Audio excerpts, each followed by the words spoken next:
Trump's chief financial officer, Alan Weisselberg, is now talking to the feds with immunity. Weisselberg is the guy who prepared Trump's tax returns we haven't seen yet. He oversaw all of the Trump Organization financial transaction and infrastructure, including, apparently, the hush money. Now, the feds referred to Weisselberg as Executive 1 in the Michael Cohen court documents. He's the one who arranged for, quote, payment for services rendered, the hush money to cover up Trump's alleged affairs. Weisselberg is at the center of Trump's business world. He's literally the guy put in charge after the election. He has relinquished leadership and management of the Trump Organization to his sons, Don and Eric, and a longtime Trump executive, Alan Weisselberg. Don, Eric, and Alan are committed to ensuring that the activities of the Trump Organization are beyond reproach. All right, so those activities of the Trump Organization may soon lead to criminal charges brought by the district attorney here in Manhattan. Weisselberg becomes the latest Trump associate to get immunity or to cooperate with the feds. Now, that includes David Pecker, the publisher of the National Enquirer, who allegedly worked with Cohen to silence Trump's women. The AP reports that there was a secret safe at the Enquirer headquarters where they locked up stories that were damaging to President Trump. And another executive was known to have a recording device, believe it or not, in his office. So as a result of these immunity deals, there could be even more evidence, including new tapes, in the hands of the feds tonight. And there are more people that Trump once trusted who are now spilling secrets. Right now, Trump is speaking at a GOP fundraiser in Ohio. You see live pictures there. If he says anything about his legal problems, we will certainly bring that news to you right away. All right, joining me now is former federal prosecutor Seth Waxman, Shelby Holliday from the Wall Street Journal, and Gwenda Blair, author of The Trumps. Great to have all of you with us. And Gwenda, we should say, is obviously an expert on the Trumps, writing one of the, I guess, definitive books on the family. Shelby, let me begin with you, and let's talk a little bit about Weisselberg. Who exactly is this man in the center of Trump world, if you will? He's an incredibly important figure, and hat tip to my colleagues at the Journal for breaking this story that he has immunity. There are some questions about the extent of his immunity, what questions he has to answer if he's sharing information just about those hush money payments or information well beyond those. But he's an incredibly important figure who's been with the Trump Organization for decades, before Trump even took over from his father. So he's been with Trump through bankruptcies, through the reality TV saga, through all of his booms and busts. He knows where the proverbial bodies are buried. We've heard that a lot today. But he's also very much in control of Trump's finances now that Trump is president. And so he could know really important things for the grand jury in Mueller's investigation, for example, if he is actually cooperating with them and sharing information with them as well. So I don't know if you've ever had a chance to interview Weisselberg. Well, tell us a little bit more about him as a person. I mean, what did you learn about him? What did you glean from him as a personality, the way he functioned within that world? Was he meticulous? Did he sound, or did he come across as like the person who would be extremely loyal to President Trump? And why would you think he would seek immunity? I don't want to suggest we were BFFs, but what I did, my impressions and my recollections when I did interview him when I was doing my book, he worked for Fred first, for Donald's father. So he was a continuity from that, the earlier version of the Trump Organization under his father. And Donald Trump, we have to remember, the big influences on him, School of Fred, that was one of them. So this was a guy who already, this is Alan Weisselberg, was somebody who'd already been part of that world where, you know, be incredibly sharp business dealing, squeeze everything you can out of your... So he's definitely a holdover from Fred, from the Fed era, excuse me. From the Fed era. How much do you think he actually knew about the Trump world? I mean, if you had to quantify, pretty much everything. And when I interviewed them, the Trump Organization, one of the things I think people learned through the campaign, it had a remarkably small number of people working there. So whoever did work there knew a lot. So how worried do you think Trump is, since you know the Trumps and the Trump world, Donald Trump Jr., Eric Trump, since they were the ones, along with Weisselberg, after the election, who were in charge of the Trump Organization, how worried are they all this evening? I would say pretty much 100%. This guy was right at the center, super loyal, eyes down. He was, when I interviewed him, very, you know, low profile, but, you know, meticulous, eye shade guy, totally focused on doing the best for the Trump organization in terms of taxes and everything else, but he knew it all.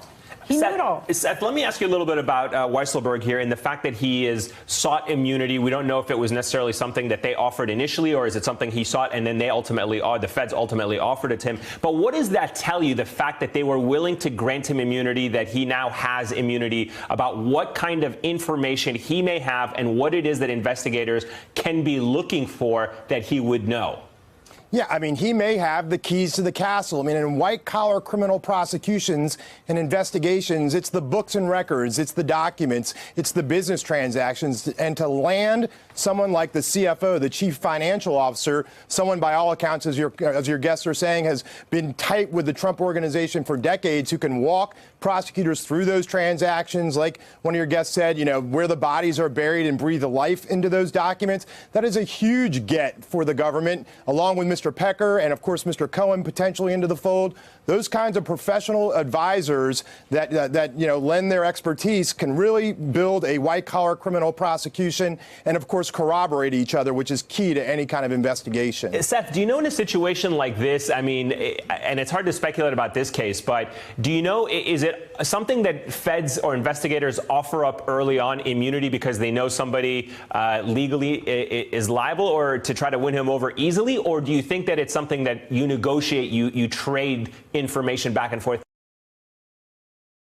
I mean, prosecutors hate to give out immunity. They want to get the testimony straight up, and if at worst, get someone to plead to something, because they clearly have exposure if they're pleading or seeking immunity. But if you can't get any of that done, and kind of as a last resort, you immunize someone to get the information. And so you only do that in circumstances typically where the person has something really good and you really want it. And so it seems like, from what we're seeing, that may be the case here. Yeah, it seems certainly, and what a week it has been for some of these associates. Shelby, I wanted to ask you that when it comes to the associates who are guilty or those that have been given immunity, like David Pecker and Weisselberg, you have them there on the screen. The Trump associates granted immunity on one side, the Trump associates that are guilty and cooperating on the other. A lot of people in Trump's inner circle working with the government now. What does that tell you? Well, I think there are three sort of pillars here. You have the foundation, you have the business, and you have the campaign. And the people cooperating come from all of those worlds, which is probably a very scary thing for the president, because we know all three of those things are being investigated. I think the people who are cooperating in terms of what they know on the campaign, some of them know a great deal. I think Rick Gates was there through the home stretch. He was close not just to Manafort, but also on the campaign, and stayed to help through the inauguration. And then you have people like Weisselberg and Cohen. Cohen's been in Trump's world, and I know Trump is trying to distance himself right now and say, he just did small deals for me. He wasn't really a fixer. He's downplaying Cohen's role, but Cohen was in a lot of meetings. Yeah. He was setting up a lot of arrangements. I think that tape where Cohen's talking about Weisselberg is fascinating, because you could probably argue that Weisselberg didn't really know all the dirty details. And then when you hear that tape, it suggests he actually... Okay, so let me pick up on that point, which is a really interesting question. Weisselberg knowing about what the payments were necessarily for. The Wall Street Journal reports that Mr. Trump was known for being meticulous about payments the company made. Mr. Weisselberg would bring Trump checks to sign for the company on a daily basis. Is it at all plausible that any of the Cohen reimbursements that were made were, maybe not necessarily aware to Weisselberg what they were for? In fact, if they were just told, like, these are reimbursements, he would just process them as such? Or could it be possible the other way around, that Trump did not necessarily know, but Weisselberg would certainly know what they were for? What do you think, based on what you've learned over the years with the Trump organization? Trump was a real micromanager. He signed every check. They all went in front of him. He wanted to know what they were for. Sometimes he wouldn't pay them, as the Journal reported. Yeah. Sometimes he'd, put off payment, squeeze this guy a little bit more, don't pay the full amount. He was a guy who knew what he was doing. So the idea that he ever signed a check and didn't know what it was for, I think that's a non-starter. For Trump. For Trump. So, and Weisselberg. And Weisselberg, that guy was on top of it. He was central. The staff, there was hardly anybody there. That was one of the startling things to me when I interviewed Donald at his office. there were not very many people working there. And there never were very many people working there. Are you at all surprised, and we'll put this back up on the screen when we show these 5 people, 2 that have been granted immunity, David Pecker as well as Weisselberg, and on the other side, those that are cooperating with the government that have pleaded guilty, Michael Flynn, Papadopoulos, Rick Gates. From somebody who's researched the Trump world, are you at all surprised that loyalty has not turned out to be as strong of a force in the Trump orbit, that these men are all cooperating or to some extent are willing to offer information on their boss who's always put a premium on loyalty? Well, end of day. They've staved it off as long as they can. But one of the telling things, I think, is that Weisselberg, so far, Trump has not tried to diss him. Yeah. He's tried to say Cohen, it didn't matter. Paul Manafort, he was just there for a few days. We have not heard that Alan Weisselberg wasn't the main guy in charge of finances for decades. He has not said that. And he's also not, he hasn't come out with some kind of, kind of dissing nickname for him. Yeah, I mean, he's distanced himself from, he's distanced himself from Michael Cohen, saying he did small deals. He distanced himself from Paul Manafort, saying he only worked on the campaign a little bit. Why do you think he hasn't done that with Alan Weisselberg? And why do you think Alan Weisselberg has sought immunity or now has immunity? There's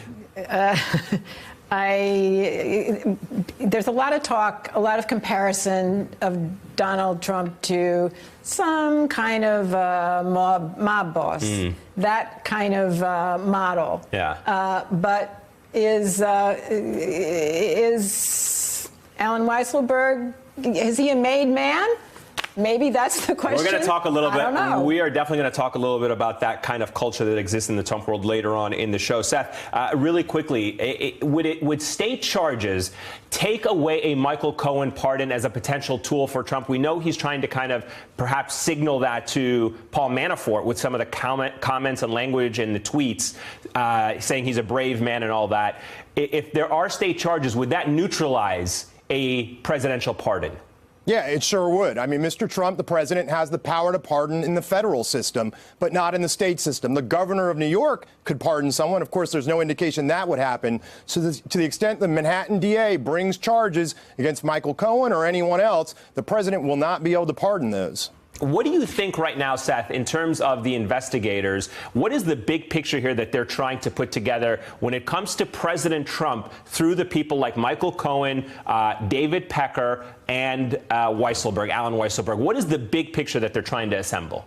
2 stages. The first is Don Jr. and Kushner, and the second is the president himself. Getting these close associates, what in criminal context and when I was a prosecutor used to call top lieutenants, either in the financial area or, people like Michael Cohen, getting them into the fold brings you that much closer to the president. And if it's not the president right away, maybe it's Jared Kushner or Don Jr. And if you get to one of those 2, then maybe you're right on the doorstep to the presidency. So Mr. Mueller is working this up as a classic federal investigation. He's checking all the boxes, dotting all the I's and T's, and he looks like he's moving closer and closer. Hey, I'm Melber from MSNBC. You can see more of our videos right here, or better yet, subscribe to our YouTube channel below.